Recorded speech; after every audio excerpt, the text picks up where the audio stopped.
Keith Sandling Hoppy Hopkinson is considered by many to be the father of home-built aircraft in Canada.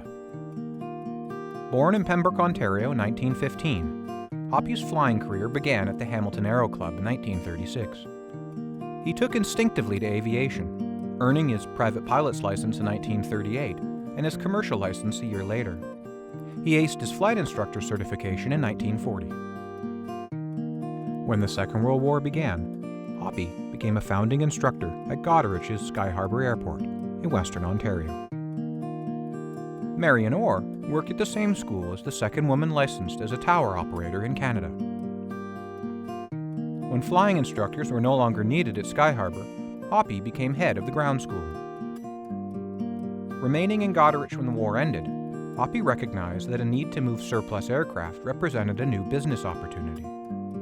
Sky Harbor Air Services was formed, and it was soon ferrying aircraft across Canada and abroad.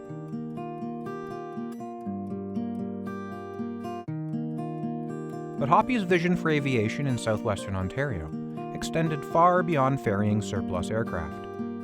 In short order, he opened a flight school, a charter service, operated an air ambulance, and somehow found time to be an aircraft dealer.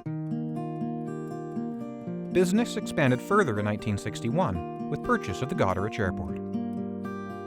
In a little over a decade, Sky Harbor Air Services was involved in all things aviation.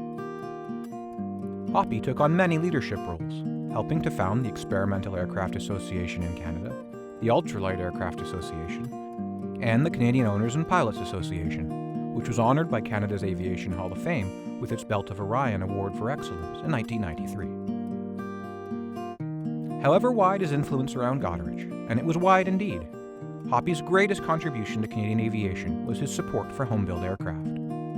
Aviation enthusiasts had built small-scale aircraft prior to 1939, but the number was small and interest declined after the war, perhaps because surplus aircraft like the famed Tiger Moth were so readily available.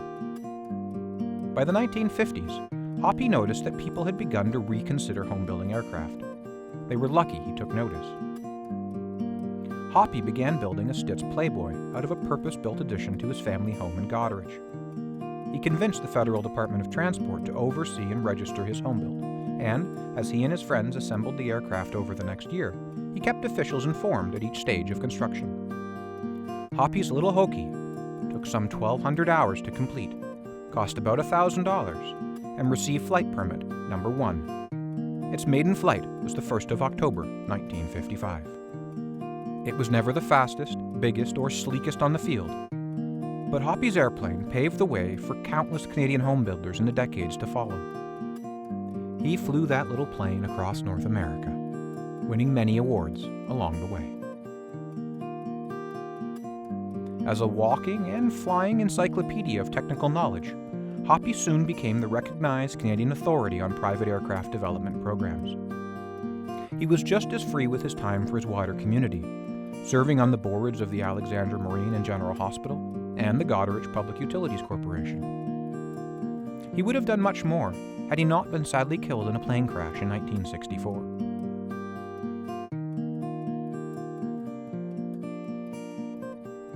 Little Hokie now resides at the Canadian Aviation and Space Museum, alongside another home-built, Robert McDowell's monoplane, the oldest surviving plane in Canada.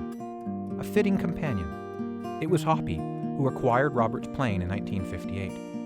It hung in the Sky Harbor Air Services hangar until being sold to Ottawa in 1968. During his lifetime, Keith Hopkinson's contributions to Canadian aviation were recognized by COPA, which presented him its first silver tray for his contributions to the advancement of private flying in Canada.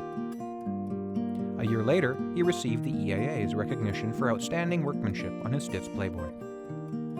TransCanada Airlines honored Hoppy for his promotion of sport flying and amateur building. Posthumously, both COPA and the EAA have honored him with memorial awards.